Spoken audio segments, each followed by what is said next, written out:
Hello दोस्तों, welcome to पहल academy. मेरा नाम है अविराज सहारन और मैं जो राजस्थान अभी आरएस के अंदर में हम जो प्रिपरेशन करने वाले हैं प्रीलिम्स के एमसीक्यू के आधार पे उसमें इकोनॉमिक सेक्शन आपको करवाने वाला हूं। इकोनॉमिक सेक्शन के अंदर में जो हम कैसे अप्रोच करने वाले हैं थोड़ा सा 2 मिनट के अंदर में उसको डिस्कशन कर लेते हैं। प्रीवियस ईयर के क्वेश्चन के आधार पे कितने क्वेश्चन हैं जो इंडियन इकोनॉमी के आते हैं आपके, कितने क्वेश्चन है राजस्थान इकोनॉमी के आएंगे, राजस्थान इकोनॉमिक सर्वे के कितनी क्लासेस हम लेने वाले हैं। तो अप्रोक्सीमेटली जो ये 75 डेज के अकॉर्डिंग हम करवाने वाले हैं पूरा सिलेबस लगभग स्टैटिक का एक एक पॉइंट थोड़ा थोड़ा कवर करके जिसमें से इंपॉर्टेंट क्वेश्चन उठा रहे हैं उसके अंदर में इकोनॉमी की आपकी 10 से 11 क्लासेस आपको मिलने वाली है। हर वीक में एक क्लास आपको मिलेगी, उसके अंदर में बहुत सारे ऐसे टॉपिक है जो कवर करने वाले हैं जिसमें से मैक्सिमम हमें पूछे जाते हैं क्वेश्चन। ठीक है, कवर करें। तो इंडियन इकोनॉमी टोटल हमारे पास 18 to 20 क्वेश्चंस हैं जो हमारे इकोनॉमी के अंदर में आते हैं आरएस प्रीलिम्स के अंदर। 18 to 20 क्वेश्चन के अंदर में ज्यादातर आते हैं हमारे, ज्यादा जो वेटेज रहता है वो राजा है राजस्थान इकोनॉमी का, जिसके लिए कवर करेंगे हम राजस्थान इकोनॉमिक सर्वे से एक एक जो चैप्टर लिया जाएगा और एक एक चैप्टर में से कितने क्वेश्चन बन रहे हैं उसके अकॉर्डिंग उसको कवर किया जाएगा। चाहे वो स्कीम से आए, आपको लगेगा ये स्कीम आई है करंट अफेयर के, लेकिन नहीं, जो basic scheme Rajasthan economic survey में दी जाती है वो ही वहां पे आपको इकोनॉमिक सेक्शन वाले मिलेंगे। देख लीजिएगा पिछले वाले साल का पेपर 2018 का और 2021 का जरूर आप गो थ्रू कीजिएगा। इनके क्वेश्चन में ले आऊंगा, इकोनॉमिक सेक्शन के क्वेश्चन ले आएंगे, पॉलिटी के होंगे जो पॉलिटी वाले में हम ले आएंगे, और आपको ज्योग्राफी के होंगे, सारे क्वेश्चन साइंस से के होंगे, सारे इसमें से पूरे प्रीवियस ईयर के क्वेश्चन हम करवा देंगे। लेकिन एक बारी पूरा पेपर एक साथ आप ओवरव्यू जरूर लीजिएगा कि किसमें कितने क्वेश्चन आ रहे हैं। तो मैंने जैसे बताया 18 से 20 क्वेश्चन आपको मिलेंगे इकोनॉमी सेक्शन के, उसमें से फिर इंडियन इकोनॉमी का जो रहता है उसके अंदर में आप में कौन कितना सिलेबस है वो देखना है आपको। आरएस प्रीलिम्स का कितना सिलेबस है वो आप एक बार गो थ्रू कीजिएगा। उसमें से वो टॉपिक जिसमें से हमेशा पूछे जाते हैं सवाल और किस तरीके के सवाल पूछे जाते हैं, अगर उस आधार पे करेंगे तो इंडियन इकोनॉमी और राजस्थान इकोनॉमी दोनों का बहुत ही आसानी से आपके पास में कवरेज मिल जाएगा। आप आराम से इन क्वेश्चन को अटेम्प्ट कर सकते हैं, बहुत ही इजी क्वेश्चन आते हैं। बिल्कुल एक टॉपिक वाइज देखेंगे तो बहुत ही बेसिक जो ऊपर ओवरव्यू कंसेप्ट होता है उन्हीं के बेसिस पे आपसे सवाल किए जाते हैं। तो उसी को लेकर के ये सीरीज चल रही है। इसके अंदर में इकोनॉमी वाली क्लास में आपका स्वागत है। जब से क्लास शुरू करें उससे पहले एक रिक्वेस्ट है कि आप इनसे ज्यादा से ज्यादा जो आपके दोस्त हैं उनके साथ इस क्लास को शेयर कीजिएगा, और आपको लगे कि कोई फीडबैक है तो वो कमेंट सेक्शन में बताइएगा। कोई टॉपिक है जो आपको करवाना है या आपको इन्हीं टॉपिक में से कौन से के अंदर में आपको चाहिए कि थोड़े और क्वेश्चन बना के आपसे करवा दिया जाए, या कोई टॉपिक स्पेसिफिक नहीं समझ आया तो उसके बारे में भी बता सकते हैं। आज जो क्लास शुरू होने वाली है उसके अंदर में इंडियन इकोनॉमी की आपने देखा होगा, पहले आप सबसे पहले देखते हो तो इंडियन इकोनॉमी में आता है basic concept of budgeting, banking, और उसके बाद में नेशनल इनकम, जीएसटी और ग्रोथ एंड डेवलपमेंट के रिलेटेड जो पब्लिक फाइनेंस उनसे रिलेटेड आपका पहली लाइन दी गई है सवाल। यहाँ पे बोला गया बेसिक कंसेप्ट बजटिंग और समथिंग। तो यहाँ पे 2 पॉइंट है जो आज हम करने वाले हैं, वो कौन कौन से हैं। एक तो वहां पे दिया गया है वो है नेशनल इनकम, और दूसरा आपका बजट वाला इंडिया लेवल पे इंडियन इकोनॉमी। बजटिंग से रिलेटेड जो आज आपको समझना क्या है, नेशनल इनकम समझना है। उसके अंदर में जो क्वेश्चन कहां से आ रहे हैं, नेशनल इनकम मीनिंग्स कि आपकी जीडीपी कैसे कैलकुलेट होती है, उसके अंदर में कौन कौन से जो वर्ड्स यूज होते हैं जीडीपी कैलकुलेशन के अंदर में, लाइक की फाइनल गुड्स क्या होती है, पब्लिक गुड्स क्या होती है, प्राइवेट गुड्स क्या होती है, इंटरमीडिएट गुड्स क्या होती है, वो सारी इसके अंदर में जीडीपी फिर कैलकुलेशन होती है। जीडीपी के बाद ये जीडीपी के अंदर में कौन कौन से फैक्टर इंक्लूड करने के बाद ये आपकी नेशनल इनकम बनेगी। फिर आपकी पर्सनल इनकम जो है या पर्सनल डिस्पोजेबल इनकम जो बोलें कि आप कितना खर्च कर सकते हैं, जो आपके हाथ में आएगी प्रति व्यक्ति जो आय है वो उस किस हिसाब से कैलकुलेट होती है। तो वो सारा आज हम इसमें कंसेप्ट वाइज डिस्कशन करेंगे। इसमें मैं क्वेश्चन लेके आया हूं इसी फ्लो के अंदर में कि पहले आपको मनी सप्लाई समझाई जाए, मनी के समय क्या क्या क्वेश्चन पूछा जा सकता है, फिर जितनी गुड्स का नाम आता है उनके बेसिक कंसेप्ट क्या है, आपसे डायरेक्ट क्वेश्चन पूछा जा सकता है, फाइनल गुड्स क्या होती है, पब्लिक गुड्स क्या होती है, ये डायरेक्ट क्वेश्चन आते हैं और उनमें भी कंसेप्ट वाइज जो क्वेश्चन है वो पूछे जाएंगे, बिकॉज सिलेबस का नाम ये बेसिक कंसेप्ट आपसे पूछे जाएंगे। अब तक ये भी पूछे गए, ठीक है। तो नेशनल इनकम जब समझ आएगी उसके बाद हम देखेंगे बजट वाले क्वेश्चन। बजट वाले कौन से क्वेश्चन की बजट कैसे बनता है, बजट के कंपोनेंट्स क्या क्या होते हैं, कौन से कंपोनेंट रेवेन्यू वाले के अंदर में आएगा, कौन सा कैपिटल वाले के अंदर में आएगा। तो उसी बेस पे क्वेश्चन बनाएंगे और उसी के आधार पे मैं आसपास का थोड़ा इसमें डिस्कशन कर लेंगे, तो आपका एक तरीके से दोनों को है टॉपिक अच्छे से कवर हो जाएंगे। इसी तरीके से 5 या 6 क्लास के अंदर में इसको हम 5 क्लास में इंडियन इकोनॉमी कोशिश करेंगे 4 या 5 क्लास में कवर कर दें, और 6 या 7 क्लासेस है वो हम राजस्थान की इकोनॉमिक सर्वे के आधार पे लेने वाले हैं। तो इंडियन इकोनॉमी जो ये नेशनल इनकम है इसका आया था आपका 2021 में 2 सवाल, बजट में ऐसे आया था 2018 में। तो ये रहता है कि एक बार आपसे बजट वाले में, एक नेशनल इनकम में पूछा जा सकता है। हो सकता है इस बार आपका दोनों में से एक ही क्वेश्चन आ जाए। तो आज का अगर आप क्लास देखते हो आराम से लास्ट तक देखना, इसके अगर बेसिक कंसेप्ट आपके क्लियर हो गए तो या तो यही सवाल या इनके आधार पे आप जो भी सवाल दिया जाएगा वो अच्छे से आप इसको अटेम्प्ट कर सकते हैं। ठीक है, तो आपके 2 क्वेश्चन तैयार हो जाएंगे। अब डेली के अगर 1 या 2 क्वेश्चन तैयार करते हैं तो महीने के अंदर में भी आपके 30 या 40 क्वेश्चन जो प्री में आने वाले हैं उनके आसपास के सारे कवर हो जाएंगे और अच्छे खासा आपका जो फाइनल पेपर होने वाला है उसके अंदर में आपकी अच्छी ग्रोथ हो जाएगी। तो हम सिर्फ कंसेप्ट यहाँ पे डिस्कशन कर रहे हैं क्वेश्चन के साथ साथ में। ठीक है, तो पूरा वीडियो देखिएगा। शुरू करते हैं मनी सप्लाई से संबंधित। सबसे पहले मनी सप्लाई हम बाद में डिस्कशन करेंगे, आगे जब आएगा उसके अंदर में जब पब्लिक फाइनेंस हम देखेंगे या फिर आरबीआई की जैसे एक पॉइंट दिया गया वहां पे मॉनेटरी पॉलिसी और आपकी फिस्कल पॉलिसी दी गई है, तो जब वो वाले में क्वेश्चन बनाएंगे तब हम देखेंगे कि मनी सप्लाई कैसे होती है, उसके ऊपर में मनी मल्टीप्लायर के क्वेश्चन कैसे बनते हैं, वो थोड़े से क्वेश्चन लेके आएंगे। आज जीडीपी से पहले पहले एक बार क्वेश्चन आया कि मनी के बारे में, मनी के फंक्शन क्या होते हैं उनके ऊपर में, तो इसी आधार पे क्वेश्चन बनाएंगे। ये क्या है कि मुद्रा निम्नलिखित में रूप में कार्य करती है, या मनी का जो फंक्शन आपसे पूछ लिया जाए क्या रहेगा। तो ये चारों के चारों आपके यहाँ पे दिए गए हैं पॉइंट कि क्या काम करती है। यहाँ पे स्टोर ऑफ वैल्यू, मूल्य के भंडार के लिए, मीडियम ऑफ एक्सचेंज के लिए यानी विनिमय का माध्यम है, आपस में एक्सचेंज करेंगे तब काम आती है मनी आपके लिए, या फिर यूनिट ऑफ अकाउंट के लिए आपको लिख के रखना है कि आपने किसको कितना मान लो ब्याज दिया, तो आप लिख के रखते हो 1000 रुपए 2000 रुपए, तो यूनिट ऑफ अकाउंट के तौर पर मनी काम आती है। यह सारी के सारी इसमें सही है। तो थोड़ा जब क्वेश्चन देखो यहाँ पे थोड़ा सा खुद कोशिश किया करो कि कौन सा सही होना चाहिए कौन सा गलत है। तो यहाँ पे है ये चारों के चारों इसके अंदर में इसके फंक्शन है। मनी के क्या फंक्शन है कि एक तो काम करती है आपका वैल्यू स्टोर करने के लिए रखती है, आपके पास कोई चीज है तो उसकी आप कैसे वैल्यू लगाओगे तो वो बताती है मनी। उससे पहले आपका जो था वो था बार्टर सिस्टम। बार्टर सिस्टम थी जो वस्तु के आदान प्रदान की प्रणाली थी कि आप मेरे से ये एक जो बोरी चावल ले लीजिए, मुझे एक बोरी गेहूं दे दीजिए। लेकिन उसके बाद में आप वो चीज क्या होती है कि वहां पे इश्यू क्या आया था, वहां आया था double coincidence of wants. Double coincidence of wants के मीनिंग मुझे गेहूं की जरूरत है और आपको चावल की जरूरत है, तभी जाके वो ट्रांजैक्शन कंप्लीट हो पाएगा। तो उसके लिए उसको जो उस पे कंस्ट्रेंट थी उसको खत्म करने के लिए जो हम लेके आए हैं वो लाए थे मनी का कंसेप्ट, कि आपने एक बेसिक बना दिया। जैसे इंडिया के अंदर रुपीज का नाम दे देते हैं, यूएसए के अंदर में डॉलर दे देते हैं जो ग्लोबली आपका प्रचलन में आता है।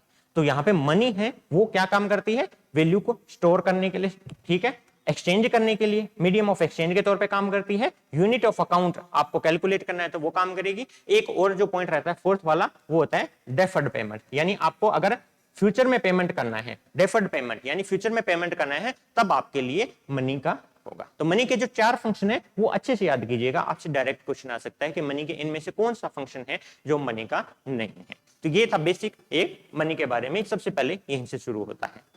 अब आते हैं हम जीडीपी जब कैलकुलेट की जाती है तो उसके अंदर में बहुत सारी ऐसी चीजें यूज की जाती है, बहुत सारे वर्ड्स यूज किए जाएंगे जैसे फाइनल गुड्स का यूज किया जाएगा। तो सबसे पहले हम देख लेते हैं कि गुड्स के ऊपर में क्वेश्चन क्या बनते हैं, उसके बाद में हम आएंगे जीडीपी के ऊपर। ठीक है, प्रोसीड करें। फाइनल गुड्स क्या होता है, फाइनल गुड्स अंतिम वस्तुएं। अब इनके अंदर में ऑप्शन देखो आप, पहला दिया गया used as input in the production of other goods, अन्य वस्तुओं के उत्पादन में इनपुट के रूप में उपयोग किया जाए। दूसरा क्या रहता है आपका, अंतिम उपभोक्ताओं द्वारा उपभोग किया जाता है।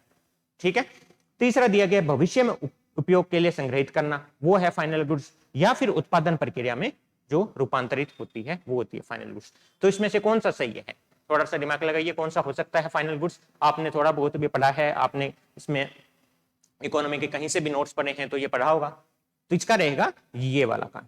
क्यों रहेगा बी पार्ट, इसका सही क्यों रहेगा, consumed by there ultimate consumer. Final goods हो सकता है कि सारी न हो जो कि अल्टीमेट कंज्यूमर ही कंज्यूम करे। ठीक है, फाइनल गुड्स 2 तरीके की होती है, एक को आपका रहेगा कैपिटल गुड्स और एक रहेगी consumable. Consumable means B part, कि जो फाइनल आपको कंज्यूम करने के लिए, फाइनल गुड्स मींस जो गुड्स या सर्विसेज दोनों इसके अंदर शामिल होगी, जो फाइनल आप कंज्यूम कर रहे हैं तो वो आएगा बी पार्ट। अब आप बोलोगे कैपिटल गुड्स ये वाला पार्ट क्यों नहीं आया, इसी वजह से डी की वजह से ये बी ए वाला पार्ट है वो हमने इसमें इंक्लूड नहीं किया। जो दिए गए हैं ए बी सी डी उसके अंदर में सही रहेगा आपका बी, कि consumed by there ultimate consumer, अंतिम उपभोक्ता द्वारा उपयोग किया जाता है, उपभोग किया जाता है।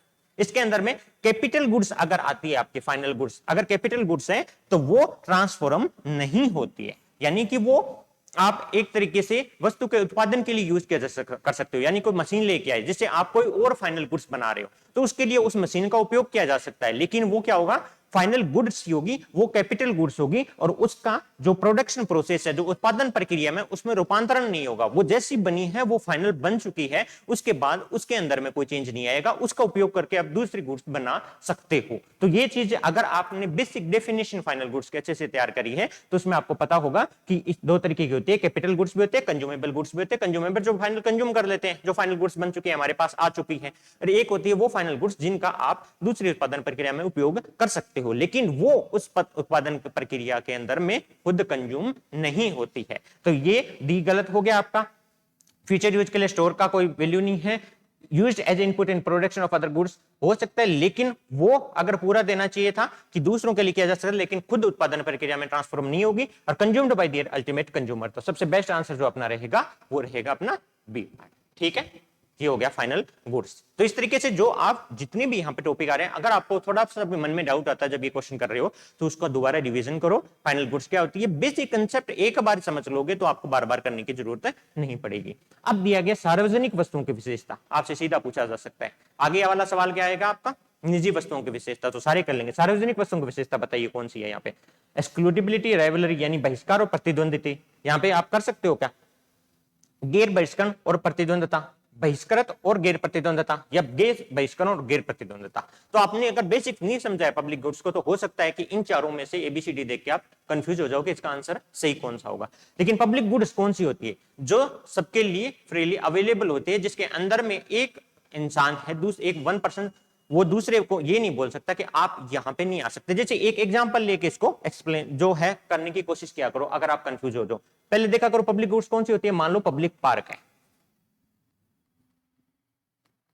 सेंट्रल पार्क है जयपुर के अंदर, पब्लिक पार्क है। अब बताओ कि पब्लिक पार्क के अंदर में किसी का बहिष्कार आप कर सकते हो, किसी को बोल सकते हो कि आप बताओ, नहीं बोल सकते। क्या आप प्रतिद्वंदिता कर सकते हो, राइवलरी कर सकते हो, नहीं कर सकते आप बिल्कुल भी। तो ये सरकार के द्वारा पब्लिक गुड्स सबके लिए अवेलेबल होती है, सार्वजनिक वस्तुएं। इसके लिए इसका आंसर क्या होगा, इसका आंसर होगा डी, कि यहाँ पे नॉन एक्सक्लूडिबिलिटी है, कि आप एक्सक्लूड नहीं कर सकते किसी को, कि आप यहाँ पे नहीं आ सकते। वो चाहे किसी के आधार पे हो, जाति के आधार पे या किसी भी बेसिस पे, जेंडर के आधार पे आप एक्सक्लूड नहीं कर सकते, और राइवलरी नहीं कर सकते उस ऊपर में। जितनी भी पब्लिक गुड्स होती है उनके ऊपर राइवलरी बिल्कुल नहीं हो सकती, कोई कॉम्पिटिशन की वैल्यू नहीं, सबके लिए ओपन रहता है।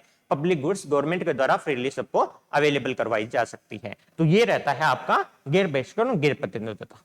ठीक है, और याद रखना कि इसके मतलब ये नहीं है कि गवर्नमेंट यहाँ पे कोई चार्ज नहीं ले सकती। गवर्नमेंट 20 रुपए का ऐसे है कि जैसे सिटी पार्क है, यहाँ पे 20 रुपए का आपके लिए एक टिकट की व्यवस्था की गई है कि सुबह घूमने के लिए आ सकते हो, तो वो अलग चार्जेस रहते हैं। उसका मतलब ये नहीं है कि आपको ये बोला गया है कि आप बहिष्कृत कर दिया गया या आपको प्रतिद्वंदता के तौर पर देखा जा सकता है। नहीं, वो एक यूटिलिटी का आपके लिए चार्ज लिया जा रहा है। आप चार्ज दो, कोई और होगा वो भी चार्ज देके बा सकता है, लेकिन आप ऐसा नहीं है कि आपने चार्ज दिया, आपको अलाउ कर दिया, वो चार्ज दे रहा है उसको अलाउ नहीं कर रही, नहीं ऐसा नहीं कर सकते, वो सबके लिए बराबर है। तो यानी कि गैर बहिष्कृत होगा, गैर प्रतिद्वंदिता वाला सार्वजनिक वस्तु की बेसिक विशेषता सिर्फ यही रहती है।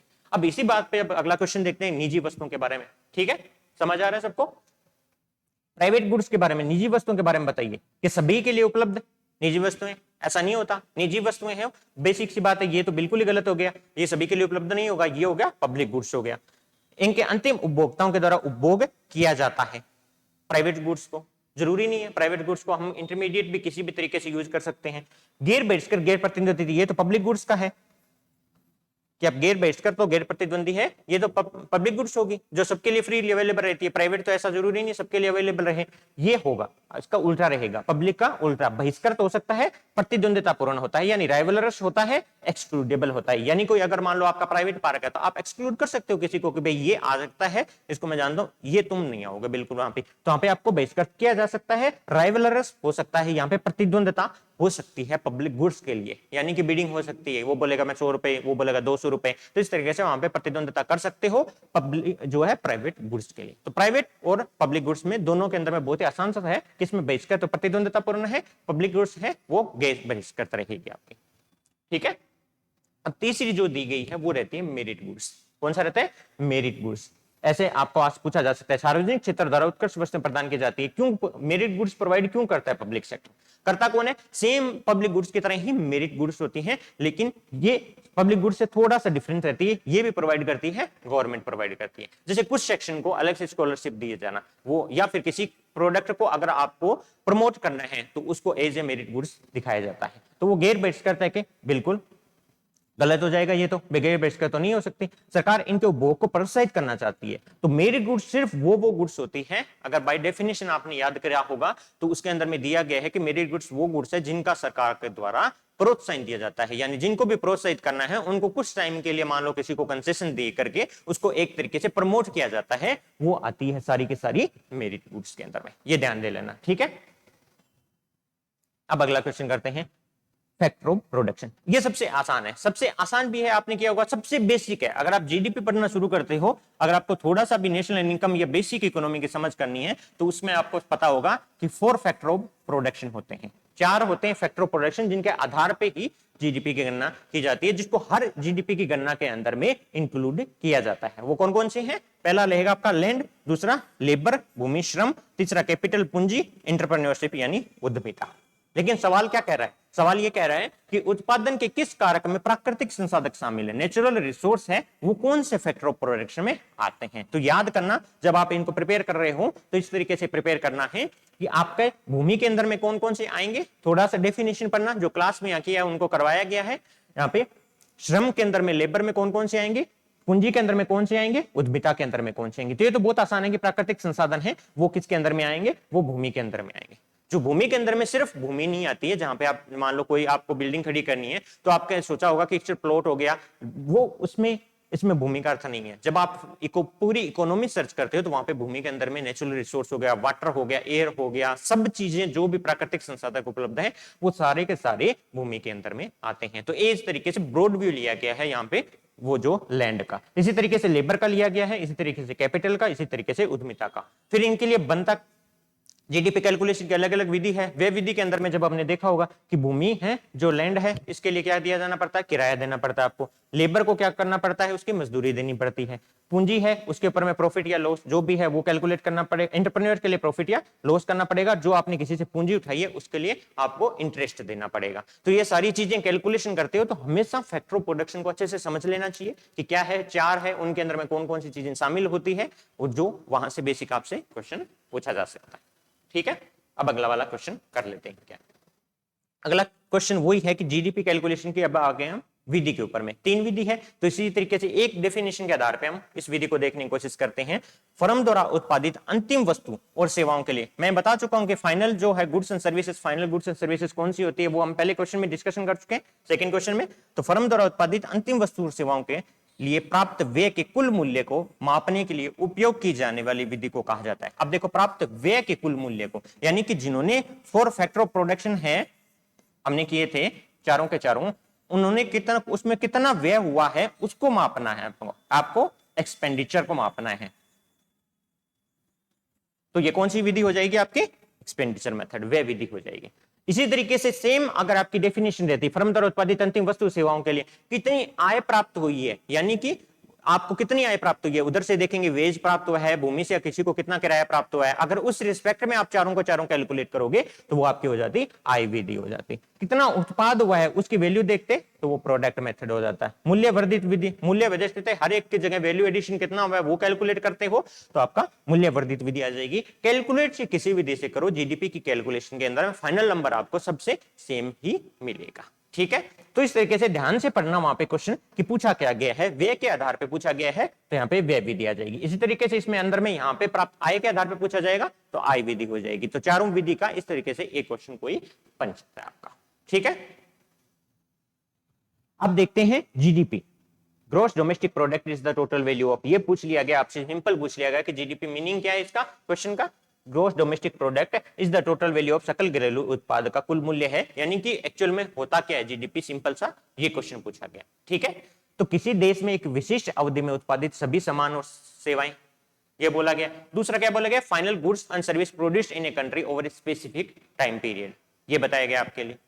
तीसरा है किसी देश के विशिष्ट अवधि में सभी कारक भुगतान, फैक्टर पेमेंट की बात की गई है, तो सिर्फ पेमेंट के आधार पे तो नहीं कर सकते, all import and export in a country over a specific time, सिर्फ इंपोर्ट और एक्सपोर्ट है जो इनके आधार पे जीडीपी की गणना नहीं होती है। तो हमने अभी क्या देखा था, फाइनल गुड्स होना बहुत जरूरी है, final goods and services he calculate की जाएगी, चाहे व्यय विधि हो, आय विधि हो, कुछ भी हो। तो final goods and services produced in a country over a specific period of time. तो इसका आंसर क्या हो जाएगा, जीडीपी क्या है, बी पार्ट। क्यों है बी पार्ट जीडीपी का, क्योंकि फाइनल गुड्स एंड सर्विसेज की बात की गई है, यहाँ पे स्पेसिफिक टाइम पीरियड होना जरूरी है। जैसे हम क्या करते हैं, एक साल के अंदर में कैलकुलेट करते हैं कि जो फाइनल गुड्स एंड सर्विसेज है, अंतिम वस्तु और सेवाएं हैं, जितनी भी प्रोड्यूस की गई है उनको कैलकुलेट करना है, चाहे किसी भी विधि से आप कैलकुलेशन कर लो, वो आपके ग्रोस डोमेस्टिक, ये याद रखना डोमेस्टिक, इसलिए देश के अंदर उत्पादित वस्तु है उनको हम कैलकुलेट करेंगे जीडीपी को, ठीक है। उसके बाद में आपका आता है, अब देखना शुरू, सारे जो टॉपिक जिनमें से क्वेश्चन आने वाला है वो आ गए हैं सारे। उसके बाद में आपसे पूछा गया ग्रोस नेशनल प्रोडक्ट क्या है, सकल राष्ट्रीय उत्पाद। ये देखो एक बार ये सारे क्वेश्चन देख लो, जब ये पांच वर्ड पूरे हो जाएंगे मैं एक साथ इनको एक्सप्लेन करने की कोशिश करूंगा, ठीक है। सकल राष्ट्रीय उत्पाद की बात की गई है, तो अब अगर पहले क्या था, डोमेस्टिक, डोमेस्टिक को कन्वर्ट किस में करना है, नेशनल के अंदर में। तो सिंपल ये याद रखो करो, डोमेस्टिक मतलब जितना हमारे लिए स्टेट की जो ज्योग्राफिकल बाउंड्री दी गई है उसके अंदर के अंदर में प्रोडक्शन की बात हो रही है, चाहे कोई भी कर रहा है प्रोडक्शन। अब नेशनल की बात कर दी गई है तो हमें देखना पड़ेगा कि इस देश इंडिया के अंदर में फॉरेन नेशनल कितने उत्पादन कर रहे हैं अपने लिए, और यहाँ के जो लोग बाहर देश में रह करके कितना उत्पादन करके हमें भेज रहे हैं। तो नेशनलिटी तो हो गई ना कि इंडिया के लोग बाहर रह के काम कर रहे हैं और ये बाहर के लोग यहाँ रह के काम कर रहे हैं। तो जब जो बाहर के लोग यहाँ से कमा रहे हैं पैसा, वो अपने देश का नहीं है, और यहाँ के लोग बाहर जाके कमा रहे हैं वो अपने देश का है। तो जब नेशनलिटी की बात आई, डोमेस्टिक से चेंज कर दिया हमने ग्रोस नेशनल प्रोडक्ट के अंदर में। तो अब आपको याद रखना है कि इसके अंदर में क्या, जीडीपी के अंदर में थोड़ा सा क्या चेंज किया जाए कि आपको जीएनपी मिल जाए, यानी ग्रोस नेशनल प्रोडक्ट मिल जाए, वो पूछा गया है। इसमें क्या होगा, is calculated by adding GDP and factor income earned bye domestic factor of production employed in the rest of the world. शेष विश्व में नियोजित उत्पादन के घरेलू कारकों द्वारा अर्जित सकल घरेलू उत्पाद और कारक आय, जीडीपी और विदेशों से शुद्ध कारक आय, सकल घरेलू उत्पाद और मूल्यह्रास, सकल घरेलू उत्पाद और शुद्ध निवेश, यहां पे पूछा गया है आप। तो इसका आंसर क्या रहेगा आपका, क्या रहना चाहिए, सकल राष्ट्रीय उत्पाद की गणना किससे की जाती है कि जितना भी फैक्टर इनकम हमें अर्न की जाती है डोमेस्टिक फैक्टर ऑफ प्रोडक्शन के द्वारा, वो हो जाएगा आपका ग्रोस नेशनल प्रोडक्ट। तो याद रखा करो सारे के सारे हैं, बाद में चार्ट बना के हम अच्छे से इसको एक्सप्लेन करेंगे कि जीडीपी क्या होता है, जीएनपी क्या होता है। अब आता है एक और टॉपिक, ये तो हो गया डोमेस्टिक का, नेशनल का। एक और जो दूसरा पॉइंट रह गया वो रह जाता है कि ग्रोस और नेट, यानी ग्रोस डोमेस्टिक प्रोडक्ट और नेट डोमेस्टिक प्रोडक्ट। अब इनमें डिफरेंस क्या है, बेसिक डिफरेंस क्या है ग्रोस और नेट के बीच में। नेट का मीनिंग शुद्ध घरेलू उत्पाद। अब बोलोगे आपके सकल घरेलू उत्पाद और शुद्ध घरेलू उत्पाद में अंतर क्या है, सकल और शुद्ध में क्या अंतर रहता है, सकल और शुद्ध में यह अंतर रहता है, वो यहां पे मैं बता देता हूं, डेप्रिसिएशन का, मूल्यह्रास का, ठीक है। अब ये क्या है डेप्रिसिएशन, मूल्यह्रास क्या है कि एक तो हुआ आपने कोई चीज खरीदी, उसका उत्पादन में अंदर में फाइनल आप यूज कर रहे हो, तो फाइनल गुड्स एंड सर्विसेज में आपने कोई चीज खरीदी है, मान लो टेबल, तो उसके जो 100 रुपए थे वो हम आपने जीडीपी में योगदान दिया। लेकिन क्या वो धीरे धीरे उसके हिसाब से या आपने एक बिल्डिंग बनाई है तो उसका जितना भी आपने उत्पादन फाइनल जो गुड्स एंड सर्विसेज की वैल्यू आई वो जीडीपी के अंदर में कैलकुलेट कर दी, वो तो रहता है सकल घरेलू। लेकिन मूल्यह्रास ये है कि जब 10 साल के अंतराल के दौरान या जितने भी दिन यूज करते हो तो उसके अंदर में वियर एंड टियर होता है, यानी टूट फूट रहेगी। तो जो टूट फूट के अंदर में खर्चा कर रहे हो आप, वो कभी भी जीडीपी यानी ग्रोस जो सकल घरेलू उत्पाद है उसके अंदर में कैलकुलेट नहीं होगा, वो एक तरीके से आपका नुकसान हो रहा है। अगर आपका नुकसान हो रहा है तो सकल घरेलू उत्पाद में से जीडीपी है टोटल, उसमें से आप इस डेप्रिसिएशन यानी जो मूल्य का ह्रास हुआ है, जितना नुकसान हुआ है उसको निकाल दोगे तो आपको पता चलेगा कि शुद्ध आपके पास घरेलू उत्पाद कितना है, एनडीपी, नेट डोमेस्टिक प्रोडक्ट आपका कितना बच रहा है। तो सकल में से अगर आपको शुद्ध निकालना हो तो हमेशा डेप्रिसिएशन यानी मूल्यह्रास को आपको घटाना पड़ेगा, जितना भी मूल्यह्रास हुआ है उसको घटा दो। ग्रोस डोमेस्टिक प्रोडक्ट में से घटा दोगे तो आपको नेशनल जो नेट डोमेस्टिक प्रोडक्ट मिल जाएगा। जीएनपी जो अभी किया था हमने, ग्रोस नेशनल प्रोडक्ट में से हटा दोगे तो एनएनपी मिल जाएगा, नेट नेशनल प्रोडक्ट मिल जाएगा। किसी भी सकल को आपको ग्रोस को आपको नेट में बदलना है तो आप क्या करोगे, उसमें से हमेशा नेशनल इनकम कैलकुलेशन में डेप्रिसिएशन माइनस कर दोगे, डेप्रिसिएशन यानी मूल्यह्रास को माइनस कर दोगे। जो भी वीर एंड टियर हुई है वो सारी कैलकुलेट करनी पड़ेगी हमें। जैसे कोई मशीनरी लगाई गई है, 100 मशीनरी लगाई गई है 10 साल के लिए, तो जब आपने फाइनल उसमें as a goods, capital goods की तरह यूज किया तो वो किस में शामिल हो जाएगा, जीडीपी के अंदर में। लेकिन उनमें जो मूल्यह्रास हो रहा है धीरे धीरे हर साल, उनके मेंटेनेंस में जितना आप खर्चा लगा रहे हो वो तो आपका जीडीपी में कैलकुलेशन होगा नहीं। तो वो वैल्यू उसकी जो टोटल मान लो 10 लाख की मशीनरी है, उसमें से हर साल आप 10,000 रुपए लगा रहे हो, तो 10 साल में आपको 1 लाख रुपए लगाना पड़ गया, तो वो 1 लाख रुपए आप वहां से निकाल लोगे, क्योंकि शुद्ध जो आपकी घरेलू उत्पाद है वो 9 लाख रुपए का आपका रहेगा, क्योंकि फाइनल गुड्स एंड सर्विस आपको कैलकुलेट करनी है और उसकी टूट फूट है वो आपको वहां से निकालनी पड़ेगी उसमें से, तभी जाके आपको शुद्ध जो है शकल शुद्ध घरेलू उत्पाद मिलेगा। तो ये क्वेश्चन क्या कह रहा है, शुद्ध घरेलू उत्पाद की गणना घटाकर की जाती है, किसमें से किसको घटाएंगे, तो इसको आप निकालोगे डेप्रिसिएशन को घटाएंगे जीडीपी से। ध्यान से देखा करो क्या पूछा गया है, किससे घटाकर की जाएगी, तो जीडीपी से डेप्रिसिएशन को, मूल्यह्रास को घटा करके आपको शुद्ध घरेलू उत्पाद मिलेगा। ठीक है, इसी तरीके से अगला क्वेश्चन आता है नेट नेशनल प्रोडक्ट। ये वही सेम भी चीज होगी, जीएनपी देखा था, उसमें से डेप्रिसिएशन निकाल दो तो आपको क्या मिल जाएगा, एनएनपी, नेट नेशनल। ग्रोथ से नेट बनाना बहुत आसान है, डेप्रिसिएशन निकालना है। ये चीज देखो, आपको पूछा गया net national product at market price, आया हुआ क्वेश्चन है net national product at market price, सीधा क्वेश्चन पूछा गया। यही क्वेश्चन आया था आपके आरएस प्रीलिम्स के अंदर में, बहुत आसान है अगर आपने समझा होता तो।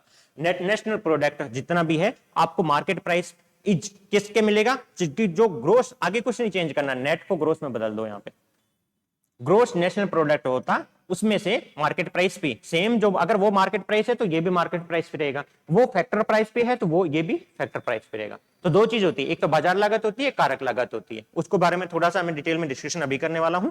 Gross national product market price में से डेप्रिसिएशन, मूल्यह्रास निकाल दो, बाजार मूल्य पर सकल राष्ट्रीय उत्पाद में से मूल्यह्रास निकाल दो, आपका आंसर आ जाएगा सी।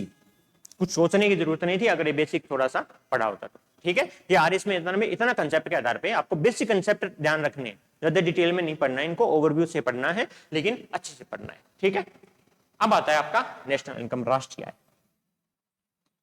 पिछले क्वेश्चन में क्या था, दिया गया था नेट नेशनल प्रोडक्ट, शुद्ध राष्ट्रीय उत्पाद। आप बोलोगे शुद्ध राष्ट्रीय उत्पाद में जो है और राष्ट्रीय आय में क्या मतलब है, जो शुद्ध निकाल लिया आपने, सकल में से डेप्रिसिएशन भी निकाल दिया, शुद्ध राष्ट्रीय आय भी आपकी, डोमेस्टिक भी नहीं बोल रहे हैं हम तो राष्ट्रीय आय बोल रहे हैं, तो अब क्या बचा है कि आपको राष्ट्रीय आय, नेशनल इनकम निकालनी है शुद्ध राष्ट्रीय उत्पाद में से।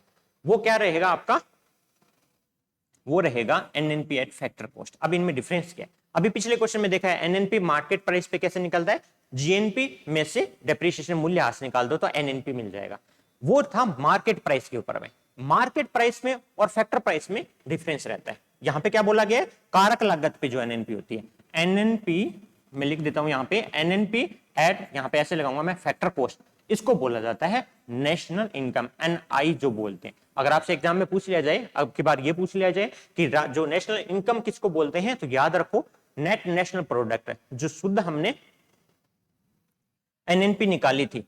ठीक है, नेट नेशनल प्रोडक्ट हमने जो निकाला था वो था मार्केट प्राइस पे, वो नहीं होगा, यहां पे एनएनपी रहेगा आपका फैक्टर कॉस्ट के ऊपर में, वो रहता है एनआई। अब आप बोलोगे कि अभी जो पिछले अंदर में हमने देखा था कि एनएनपी था मार्केट प्राइस पे, अब ये फैक्टर प्राइस क्या है, कारक लागत में कैसे आ गया। ठीक है, तो मार्केट प्राइस रहता है अभी के जो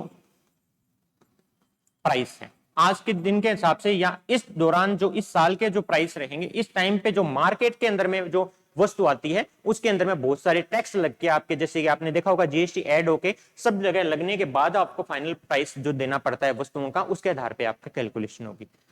अब राष्ट्रीय आय तो ये नहीं है, अब हो सकता है टैक्स कल को कम कर दिया जाए, हो सकता है इन्फ्लेशन कम हो जाए धीरे धीरे। अगर आपकी मुद्रास्फीति नहीं है, जैसे आज के टाइम पे देखो तो कोई वस्तु ऐसी होगी जो 160 रुपए में बिक रही है, लेकिन हो सकता है कुछ दिन पहले अगर आप फैक्टर ऑफ प्रोडक्शन के आधार पर देखो, कारक लागत कौन सी है, जो चार हमने देखे थे फैक्टर ऑफ प्रोडक्शन, उनके आधार पे उसकी कितनी वैल्यू निकल रही है, लैंड, लेबर, कैपिटल, एंटरप्रेन्योरशिप, उन चारों को मिला के इसकी वैल्यू अगर किसी प्रोडक्ट की मिल रही है आपको 100 रुपए, तो आप ये 100 रुपए के आधार पे ये नेशनल इनकम मानी जाएगी इस फैक्टर इनकम के आधार पे। लेकिन ये जब मार्केट में आते आते इसके ऊपर में टैक्स लग के अगर आप 130 रुपए का मिल रहा है आपको, और इसके आधार पे अगर मार्केट प्राइस पे निकाल रहे हो, तो वो आपका बन जाएगा NNP eight market price.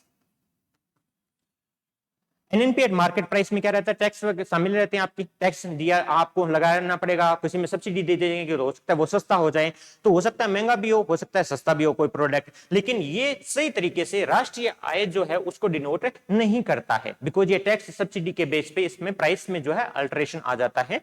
Basic जो प्राइस जिसके आधार पे जिसको हम बोल सकते हैं कि ये प्रोडक्ट है, इसका प्राइस तो इतना तो रहेगा ही रहेगा, बेसिक प्राइस है वो रहता है फैक्टर ऑफ प्रोडक्शन के आधार पे। तो आपको पूछ लिया जाए कारक लागत किसके आधार पे निकलती है, फैक्टर ऑफ प्रोडक्शन के आधार पे निकलती है। फैक्टर ऑफ प्रोडक्शन क्या रहेंगे, चार, लैंड, लेबर, कैपिटल और एंटरप्रेन्योरशिप। उनके आधार पे उस वस्तु की कीमत क्या है, सारी वस्तुओं की कीमत क्या है, उनको जब जोड़ा जाता है तो वो आता है नेट नेशनल प्रोडक्ट आपका फैक्टर कॉस्ट पे, एनएनपी फैक्टर कॉस्ट पे, ये होती है असली आपकी नेशनल इनकम।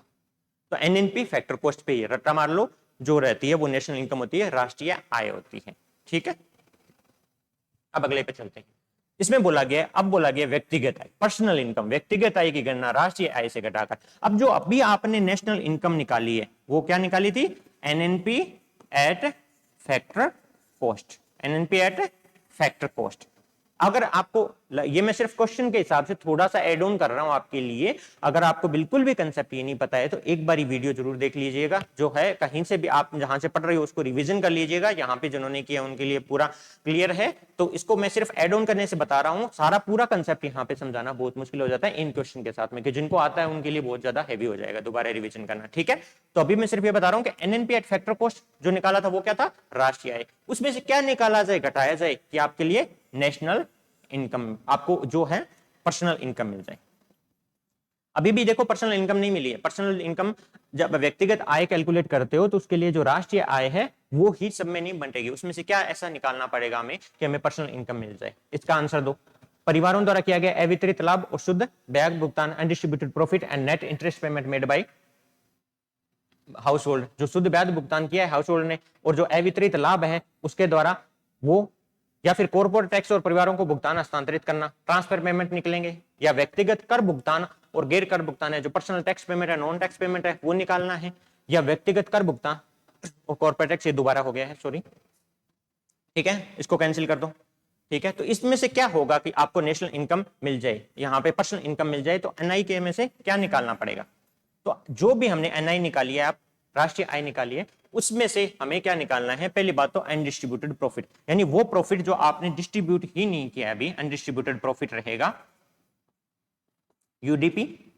ठीक है, माइनस करो, फिर net interest payment made by the house hold, जो नेट इंटरेस्ट पेमेंट रहेगा हाउस होल्ड का उसको निकालना पड़ेगा।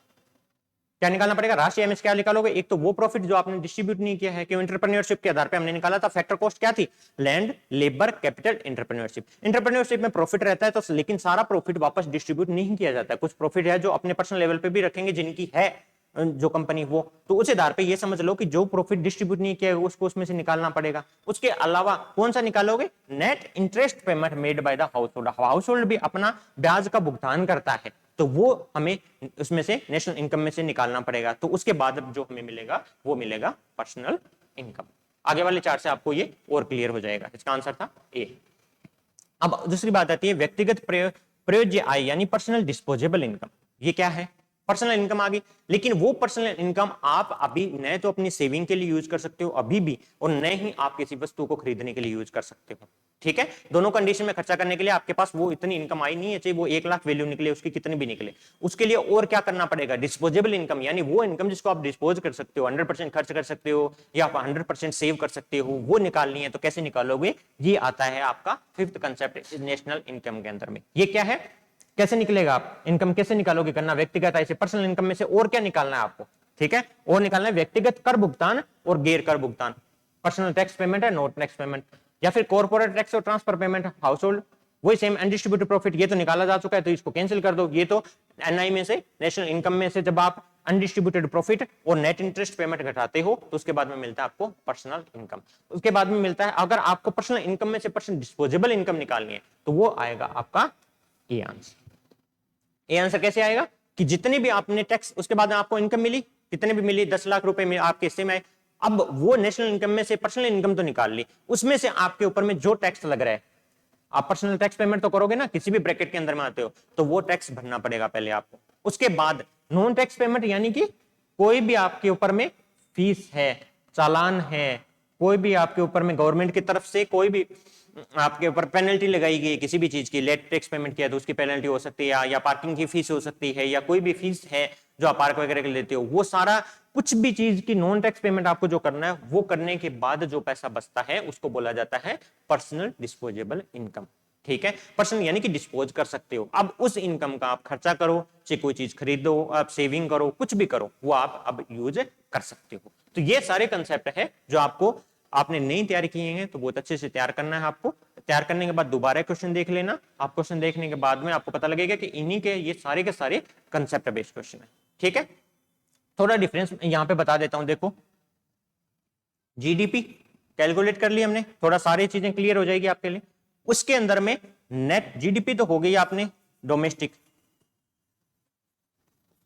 लेवल पे, आपने फाइनल गुड्स एंड सर्विसेज है उनको कैलकुलेट कर लिया, वो आपको मिल गई आपको जीडीपी।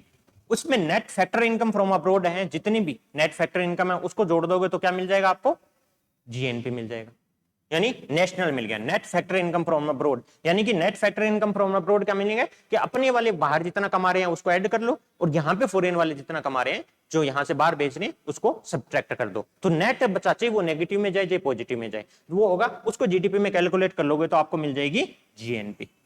ठीक है, जीएनपी आ गया, ये आ गया ग्रोस। सिंपल सा ध्यान रखो, टेंशन नहीं लेने बिल्कुल भी। ग्रोस नेशनल प्रोडक्ट, ग्रोस को अब आपको नेट में बदलना है मार्केट प्राइस पे। ग्रोस नेशनल प्रोडक्ट अभी क्या मार्केट प्राइस पे, इसी को एनएनपी यानी नेट नेशनल प्रोडक्ट में करना है। तो इसमें से आप क्या कर दोगे, डेप्रिसिएशन हटा दोगे। डी से याद कर लो, इस चार्ट से सब कुछ हो जाएगा। डी से याद करो, डेप्रिसिएशन निकाल दोगे तो ये जो बॉर्डर बची ये क्या बची, एनएनपी बची।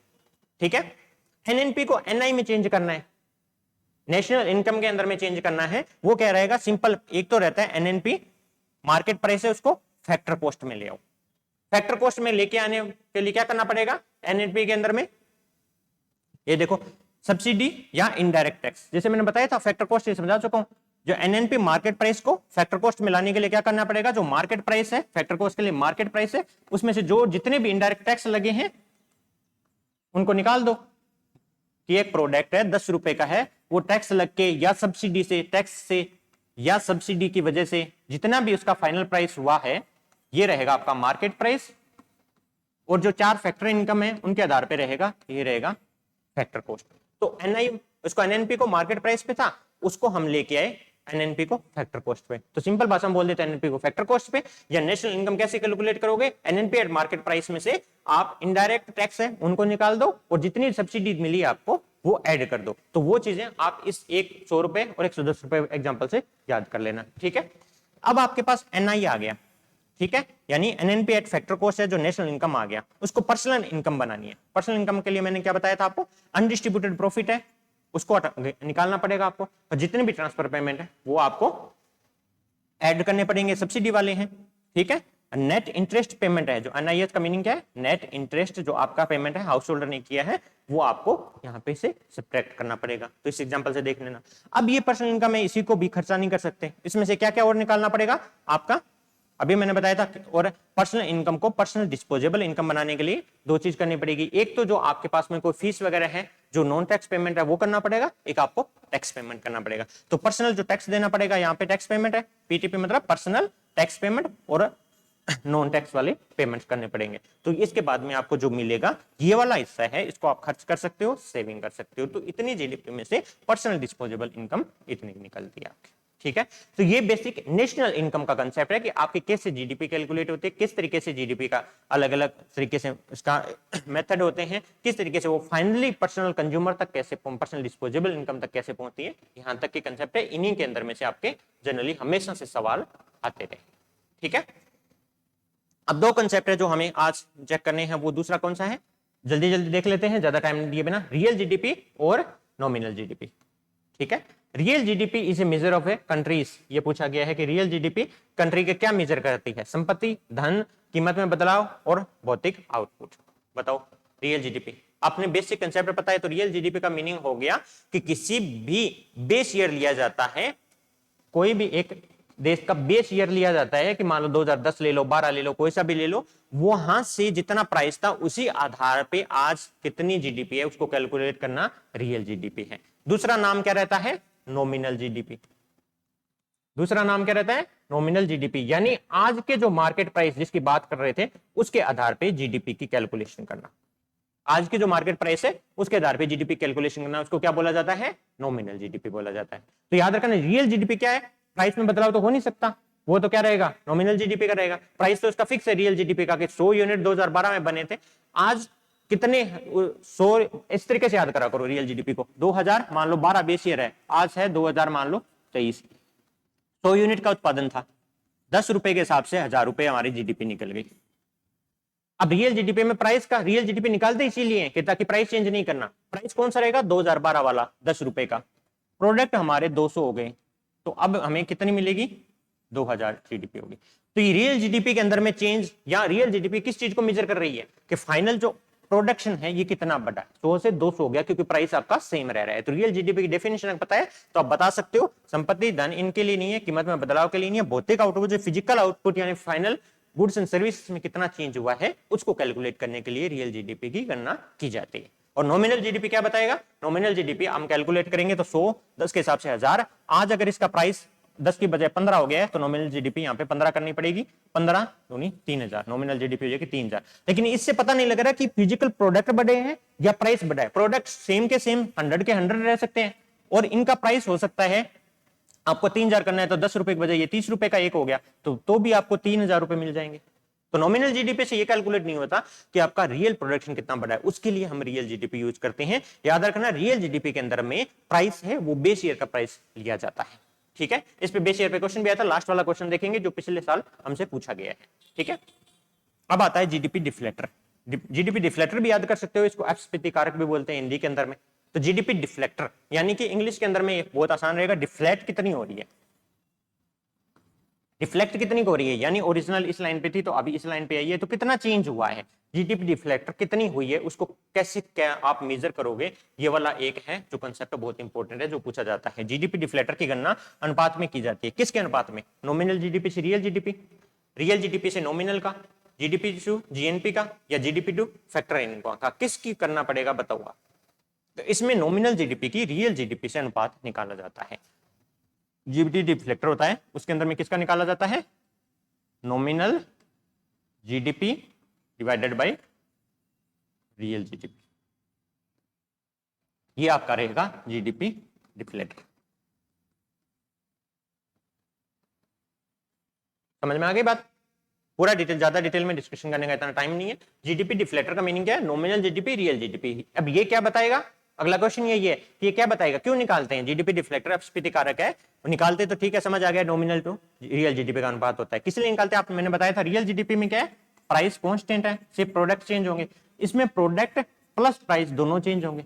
तो ये हमें क्या बताएगा अगर आप डिवाइड करते हो किसी चीज को? ये बताएगा कि हमारे प्राइस के अंदर में कितना चेंज हुआ है, कितना है, जो इन्फ्लेशन कितनी हुई है उसका हमें अनुपात निकालने के लिए जीडीपी डिफ्लेक्टर निकाला जाता है, नॉमिनल टू रियल जीडीपी का अनुपात है। तो जीडीपी डिफ्लेक्टर का एक माप है, ये भी पूछा जा सकता है, इन्फ्लेशन का माप है, इकोनॉमिक ग्रोथ आर्थिक विकास का, बेरोजगारी का, समग्र मांग का। तो आपको पता होना चाहिए nominal divided by real GDP होती है जीडीपी डिफ्लेक्टर, और ये किसके लिए किया जाता है? मुद्रास्फीति, इन्फ्लेशन के लिए। तो इसका अभी मैं बता चुका हूं, इन्फ्लेशन क्या कैलकुलेशन करने के लिए नॉमिनल बटा रियल जीडीपी हमें कैलकुलेट करने के लिए। अब आते हैं अगले क्वेश्चन पे। राष्ट्रीय आय लेखांकन में आधार वर्ष का अर्थ है, अभी मैंने बताया बेस ईयर, ये क्वेश्चन आया हुआ आरएस प्री में, आरएस प्री में ये क्वेश्चन आया हुआ है। क्या बोला गया है कि बेस ईयर का काम क्या है? Base year national income accounting के अंदर में क्या करता है? वह वर्ष जिसकी आय का उपयोग एकमात्र जीडीपी नामात्र जीडीपी की गणना के लिए किया जाता है, नॉमिनल जीडीपी के लिए नहीं। जिसकी प्राइस का उपयोग है वो नॉमिनल जीडीपी के लिए किया जाता है, बिल्कुल नहीं है। जिसका प्राइस का उपयोग रियल जीडीपी के लिए किया जाता है कैलकुलेशन के लिए, तो ये सी आंसर हो गया। दिया क्या गया है आपको? सिंपल सा था, बेस ईयर। आप इसीलिए तो बेस ईयर यूज करते हैं। रियल जीडीपी बेस ईयर 2012, उसका जितना प्राइस था आज के प्रोडक्ट का, उस प्राइस के आधार पे कितना वैल्यू बन रहा है जीडीपी का वो कैलकुलेट करना है, बिना प्राइस में चेंज किए तो आपका रियल जीडीपी कैलकुलेशन होगा। तो रियल जीडीपी के लिए यूज किया जाता है, प्राइस को चेंज यूज किया जाता है बेस ईयर। बेस ईयर किस लिए यूज होता है? सिंपल कंसेप्ट पूछा था आपसे प्री में, बहुत ही वन लाइनर कि बेस ईयर यूज किसके लिए किया जाता है? तो रियल जीडीपी कैलकुलेट करने के लिए, और प्राइस उस बेस ईयर के हमें यूज करने। ठीक है, ये आया हुआ क्वेश्चन था। अब दो क्वेश्चन ऐसे हैं जो हमारे बोर्ड की बुक में दिए गए हैं, तो क्या पता नेशनल इनकम से रिलेटेड पूछे जा सकते हैं। सिंपल सा इनके आंसर मैं बता देता हूं। विश्व में राष्ट्रीय एक अनुमान सबसे पहले किसने लगाया था? अगर आपसे पूछ लिया जाए, जो नेशनल इनकम की बात कर रहे हैं, सबसे पहले एस्टिमेट किसने लगाया था? दादाभाई नौरोजी ने लगाया था। इसलिए इंडियन भी है और सबसे पहले नेशनल इनकम सिलेबस में दिया गया, तो पूछा जा सकता है दादाभाई नौरोजी ने इसका सबसे पहले अनुमान लगाया था 1868 के अंदर में। ठीक है, दूसरा रहता है सामग्री और गैर भौतिक वस्तुओं के उत्पादन के शुद्ध समुच्चय के रूप में राष्ट्रीय आय की अवधारणा किसने दी थी? तो जो नेशनल इनकम में जो कंसेप्ट है ना कि सारे जो मटेरियल है, नॉन मटेरियल चीज है, उनको एग्रीगेट कर लिया जाए, ये वाला क्वेश्चन दिया गया था। तो ये अवधारणा सबसे पहले मार्शल ने दी थी। अगर इस अवधारणा की बात कर ली जाए तो याद कर लो या रट्टा मार लो, इसमें कोई समझाने वाली बात नहीं है। मार्शल ने दी थी। नेशनल इनकम के एक तरीके से कैलकुलेट करने की बात किसने की थी? सबसे पहले 1868 में दादाभाई नौरोजी ने करी थी। ठीक है, ये नेशनल इनकम का अपना पूरा कंप्लीट हो गया है। मेरी तरफ से मैंने पूरा कोशिश करी है कि उसको कंसेप्ट को पूरा मैं बता दूं, उसको आराम से कल डिटेल में डिस्कशन कर दूं। अब थोड़ा सा गवर्नमेंट बजट का देख लेते हैं क्या है। सरकारी जो बजट है, एक विवरण है, आपसे सिंपल पूछा जाएगा किसका विवरण है? सरकारी बजट सरकार के राजस्व और व्यय का, सरकार की मौद्रिक नीति का, राजकोषीय नीति का, या सरकार के विदेशी मुद्रा भंडार का। तो सोचिए किसका रहेगा? सरकारी बजट विवरण किसका है? सरकार के राजस्व और व्यय का विवरण है कि कितनी अपनी इनकम हुई है, कितनी आपको हुई है। आप बोलोगे कि कहीं ये सर ऐसा तो नहीं फिस्कल पॉलिसी का हो सकता है? नहीं, ये फिस्कल पॉलिसी बजट की वजह से हम निकालते हैं कि किस तरीके की फिस्कल पॉलिसी है, कि आप कॉन्ट्रैक्शनरी पॉलिसी है कि एक्सपेंशनरी पॉलिसी है, वो उसके आधार पर तय किया जाता है।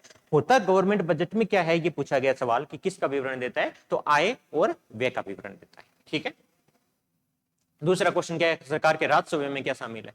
ठीक है, कि राजस्व में किस चीज को शामिल किया जाता है? ये क्वेश्चन दिया गया था कि राजस्व को, ये बहुत इंपॉर्टेंट है, सबसे ज्यादा इंपॉर्टेंट गवर्नमेंट बजट के अंदर में उसके कंपोनेंट्स हैं कि क्या है। रेवेन्यू अकाउंट क्या रहता है, कैपिटल अकाउंट क्या रहता है। रेवेन्यू अकाउंट में रेवेन्यू रिसीट किसकी होती है, खर्चा कहां करते हो। कैपिटल में भी आय किसकी हो रही है, खर्चा मेन कहां से किया जाता है, तो उसको समझना बहुत इंपॉर्टेंट है। बेसिक देखो यहाँ पे सरकार में राजस्व आय में व्यय में कौन कौन शामिल है? ऋण पर ब्याज भुगतान राजस्व में आएगा। Infrastructure project, expenditure on defence, रक्षा पर व्यय, या लोन देना किसी कंट्री को, ये कौन सा आएगा? राजस्व व्यय। आपको पता होगा राजस्व व्यय का मीनिंग क्या रहता है? Small, day to day, simple याद रखो।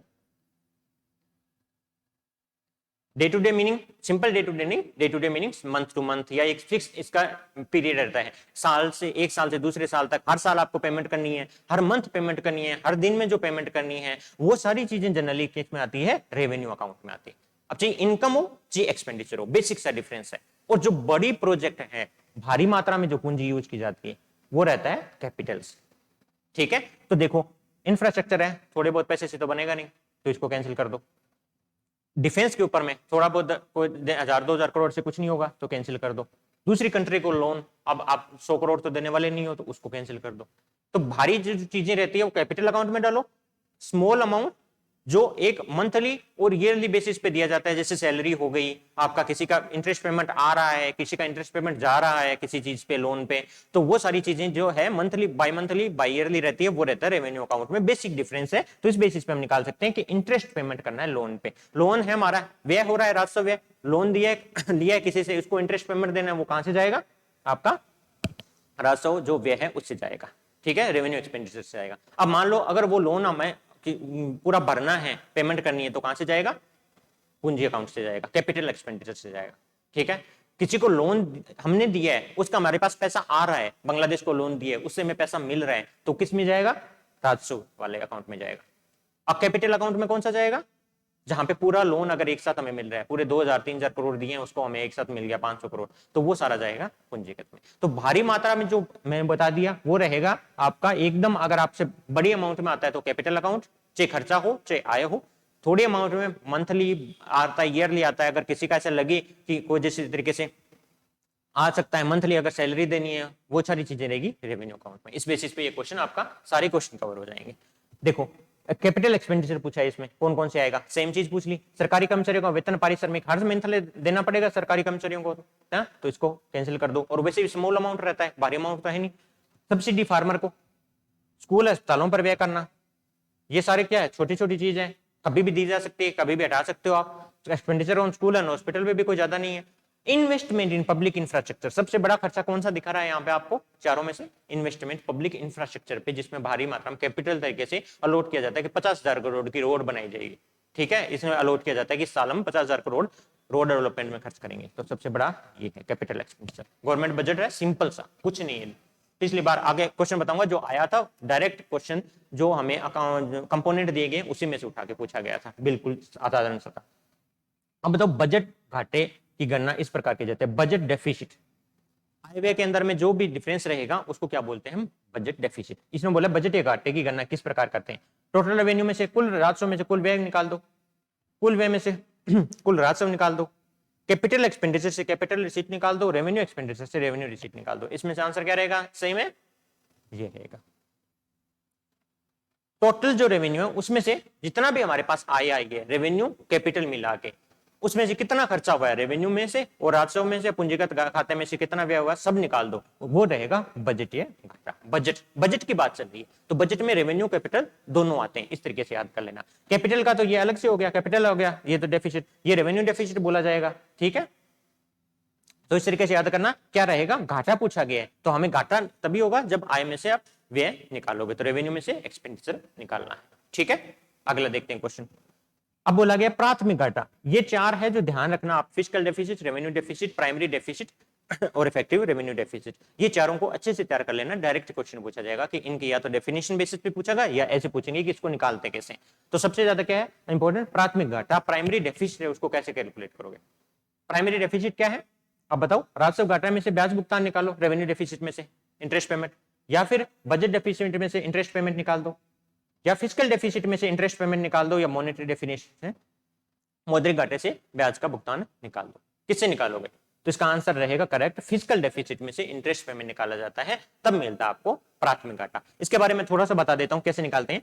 फिस्कल डेफिसिट का मीनिंग रहता है कि कितनी पैसे की जरूरत हमने लोन के थ्रू है, जो घाटे हैं, बजट डेफिसिट हमने किया है तो उस अगर हमें घाटा होता है तो कैसे करेंगे, पूरा लोन लेके करेंगे। तो जितना भी लोन लिया है वो आता है बोरोविंग्स या बोल दो, या फिर लोन्स बोल दो। बोरोविंग्स है वो बोला जाता है फिस्कल डेफिसिट। अब सोचो कि 2000 हमने 20 में भी लोन लिया होगा, 2021 में भी लिया है, 2022 में भी और 23 में भी लिया है लोन। अब प्राथमिक घाटा क्यों निकालते हैं, प्राथमिक घाटा इसलिए निकालते हैं कि 2020 में जो लोन लिया है वो तो हमें पूरा करना ही है, लेकिन उसके साथ उस पर इंटरेस्ट पेमेंट भी तो करेंगे। 21 में भी इंटरेस्ट पेमेंट करेंगे जो लोन लिया है उसके ऊपर में, और पीछे वाले लोन है उनके इंटरेस्ट पेमेंट करना पड़ेगा।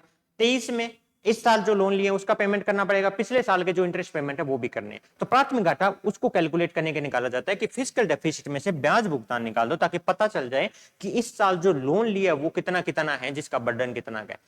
ठीक है, और पिछले कहीं ऐसा तो नहीं कि हम 100 करोड़ का भुगतान कर रहे हैं, उसमें 90 करोड़ तो हम इंटरेस्ट पेमेंट कर रहे हैं पिछले लोन का, इस साल तो हमने कोई लोन लिया ही नहीं है। तो इस साल के जो एक्चुअल लोन की जितना हमने बोरोविंग्स की है उसका पता लगाने के लिए फिस्कल डेफिसिट के अंदर में से इंटरेस्ट पेमेंट निकाल दिया जाता है कि पिछले लोन का इंटरेस्ट पेमेंट कितना था, उसको माइनस कर दो, हमें पता लग जाएगा कि जो प्राथमिक घाटा है, प्राइमरी डेफिसिट है, वो कितना है।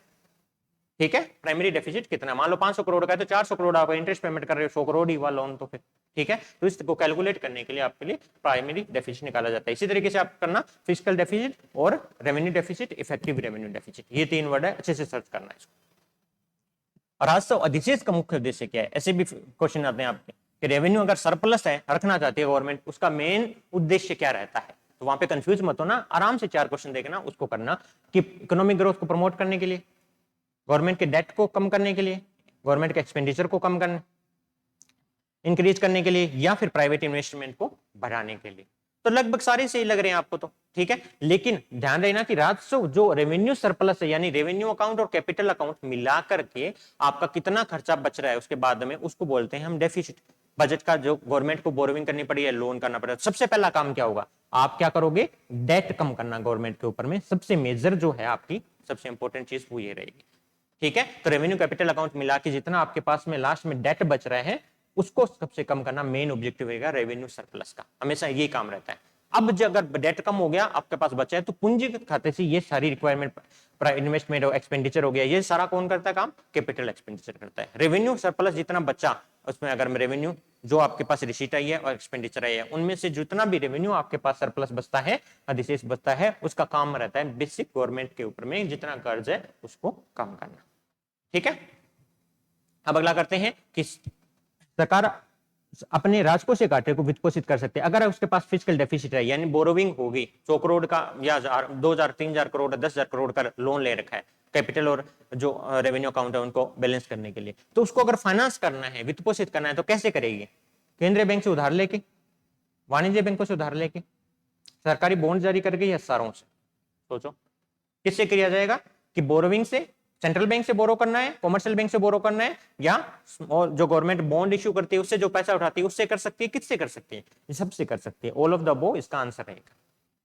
सरकार अपना लोन है, एक्सटर्नल लोन है या बोरोविंग जितनी भी उसको कम करने के लिए चाहे तो सेंट्रल बैंक से बोरो कर सकती है, चाहे तो कॉमर्शियल बैंक से बोरो कर सकती है, चाहे तो पब्लिक को डायरेक्ट इश्यू कर सकती है बॉन्ड, या कोई भी प्राइवेट कॉर्पोरेशन को बॉन्ड इश्यू करते हैं जिससे पैसा उठा के वो अपनी जो फिजिकल डेफिसिट है उसको कम कर सकती है। ठीक है, अब ये तो हो गया था क्वेश्चन। 2 क्वेश्चन और बचे, उससे पहले थोड़ा सा मैं चाह रहा हूं कि ये रेवेन्यू बजट है और आपका जो कैपिटल बजट है उसके थोड़े थोड़े 12 देख लो आइटम, जिसमें अगला वाला क्वेश्चन जो आया हुआ क्वेश्चन है पिछले साल का उसमें पता लग जाएगा आपको कि कैसे इसमें से उठाते हैं। जैसे 2 पार्ट होते हैं बजट के, रेवेन्यू और कैपिटल बजट। रेवेन्यू बजट के अंदर में क्या रहेगा आपका? 2 तरीके रहते हैं, रिसीट और कहां से आया, एक्सपेंडिचर खर्चा कहां हुआ, ये चीज रहती है कैपिटल बजट के अंदर में। ठीक है, अब रेवेन्यू के अंदर में आप रिसीट की बात करते हो तो कहां से आ रहा है? पहली बात तो टैक्स। 2 पॉइंट रहते हैं, एक तो टैक्स से आ रहा है, टैक्स फ्रॉम इनकम, एक था नॉन टैक्स। नॉन टैक्स के अंदर में प्रॉफिट जितना हुआ है, डिविडेंड यानी आप कितना हिस्सेदारी है किसी कंपनी में वो रहेगा। इनकम फ्रॉम इंटरेस्ट, आपने किसी को लोन दिया उससे इनकम कितना आ रहा है, मेजरली वो पार्ट रहता है। ठीक है, तो कौन कौन से रहते हैं? इनकम से टैक्स, जो कौन सकता है, income tax, corporate tax, GST, custom duty, सारे के सारे टैक्स आ गए। उसके अलावा आपके पास क्या रहता है? प्रॉफिट और डिविडेंड, गवर्नमेंट की किसमें कितनी हिस्सेदारी है, उससे कितना प्रॉफिट आ रहा है वो रह गया।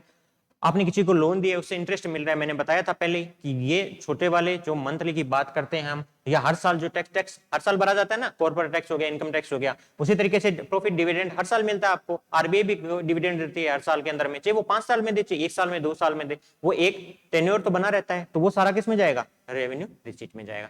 अब रेवेन्यू खर्चा कहां रह रहा है? गवर्नमेंट सर्विस में, जैसे मैंने बताया मंथली सैलरी देना, गवर्नमेंट की जितनी भी सर्विसेज रहती है। उसके अलावा किसी में लोन अगर हमने लिया हुआ है तो उसका इंटरेस्ट पेमेंट कहां से करोगे? रेवेन्यू अकाउंट से करोगे। ग्रांट किसी को देनी है तो किसको दोगे? फ्री के अंदर में वो किसको दोगे? किसी देश को देनी है, कहीं भी देनी है, किसी आपदा प्रबंधन में देनी है तो वो रेवेन्यू अकाउंट से। सब्सिडी देनी है तो वो किसमें दोगे? रेवेन्यू अकाउंट से। डायरेक्ट याद कर लेना, सीधा यहीं से पूछेंगे। जनरल इकोनॉमिक सर्विसेज होगी या पब्लिक के कोई भी काम करवाने हैं वहां पे क्या करोगे? कोई पार्क का डेवलपमेंट है, कुछ भी है, तो वो सारा कहां से जाएगा? आपका item of expenditure public work का रेवेन्यू अकाउंट से जाएगा। यही चीज देखो कैपिटल बजट के अंदर में। कैपिटल में क्या है? Net domestic loan. आपने घरेलू कहीं से लोन उठाए हैं तो किस में जाएगा? कैपिटल की रिसीट में जाएगा।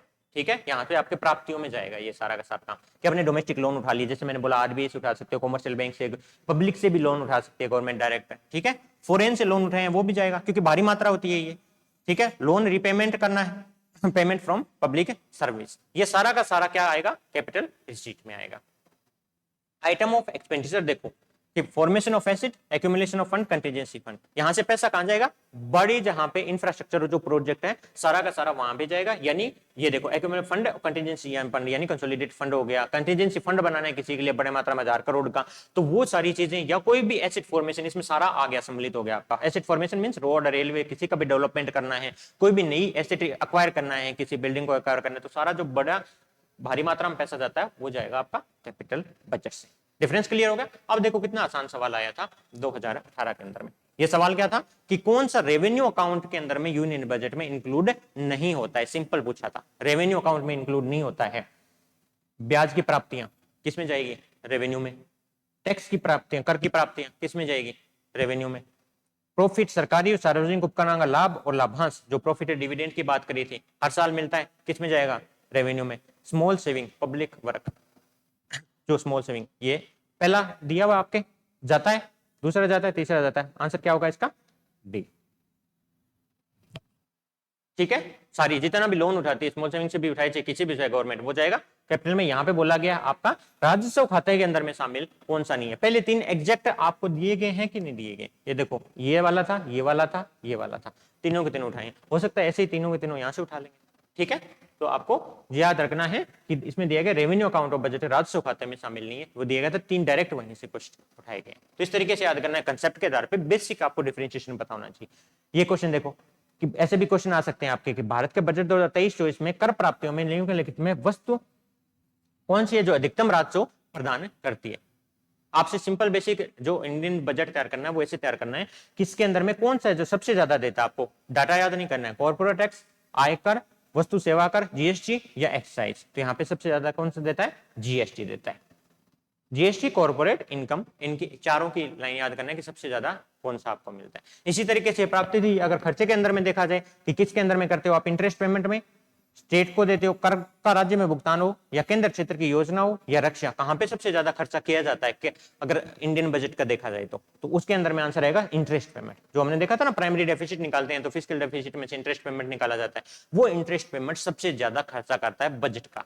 ठीक है, जो लोन है उनको चुकता करने के लिए खर्च किया जाता है। ठीक है, इसका सबसे सिंपल सा उदाहरण रहता है, टेलीग्राम पे भी डाल देंगे। ये दो चीजें आपको अच्छे से याद कर लेनी है। एक के अंदर में लिखा गया है कि आपके अंदर में प्राप्तियां कहां से हो रही है, जैसे ये देखो 1 रुपया है तो 17 पैसे आपको जीएसटी के अंदर में मिलेगा, है ना। इसी तरह से कॉर्पोरेट टैक्स आपको मिलेगा दूसरा 15, इनकम टैक्स मिलेगा फिर आपको 15 पैसे। इसी तरीके से आपको बोरोविंग्स अदर लाइबिलिटी देखोगे तो 34 रहेगा। ठीक है, इसकी सबसे ज्यादा लेते हैं उधार, उसके बाद में हमें पैसा आता है जीएसटी से 17 पैसा, 15 पैसा कॉर्पोरेट से, और फिर आता है इनकम से। तो जितने दिए गए हैं उनमें से सबसे ज्यादा हाईएस्ट पूछा गया था, तो यहाँ पे हमने किया था जीएसटी। सिंपल बजट का एक ओवरव्यू ले लीजिएगा, इसके बेसिस पे ये आपको यहीं से मिल जाएगी, नहीं तो मैं टेलीग्राम चैनल पे डलवा दूंगा। दूसरी चीज रहती है कि आपका यहाँ पे देखो खर्चा कहां कर रहे हो, कि 1 रुपया खर्चा हो रहा है तो सबसे ज्यादा कहां पे हो रहा है, ब्याज अदायगी में 20 पैसे खर्चा हो रहा है 1 रुपए का। 1 रुपए का 18 पैसे खर्च हो रहा है, स्टेट का शेयर दिया जाता है, फिर स्टेट को सबको बांटा जाता है, जितने भी स्टेट है सबको। ठीक है, तो इस तरीके से इनको अगर आप देख लोगे, सेंट्रल स्कीम में 17 पैसे जाएगा, डिफेंस के अंदर में तो 8 ही पैसा जा रहा है पूरा 1 रुपए का, है ना। तो एक ओवरव्यू देख लेना कि सबसे ज्यादा खर्चा किस में होता है, सबसे ज्यादा बचत किस में होती है। या तो इस हिसाब पे क्वेश्चन पूछे जाएंगे, या आपके जो बेसिक रेवेन्यू अकाउंट और कैपिटल अकाउंट के बेसिक कंसेप्ट के आपको क्वेश्चन मिलेंगे। ठीक है, तो आज की क्लास यहीं पे खत्म करते हैं। मैंने कोशिश करी है कि नेशनल इनकम का और बजट का पूरा दिया जाए। आपको अच्छी लगी हो तो दोस्तों के साथ शेयर करें और इसको चैनल को सब्सक्राइब करें। अगले हफ्ते में क्लास लेके दोबारा मिलते हैं। हर दिन आपको एक सब्जेक्ट का पूरा डिटेल में डिस्कशन के हिसाब से इस तरीके से question wise, topic wise discussion करवाए जाएंगे। ये आपके लिए बहुत हेल्पफुल रहेगा। इसको देखते रहिए और अपनी तैयारी करते रहिए। ठीक है, थैंक यू सो मच।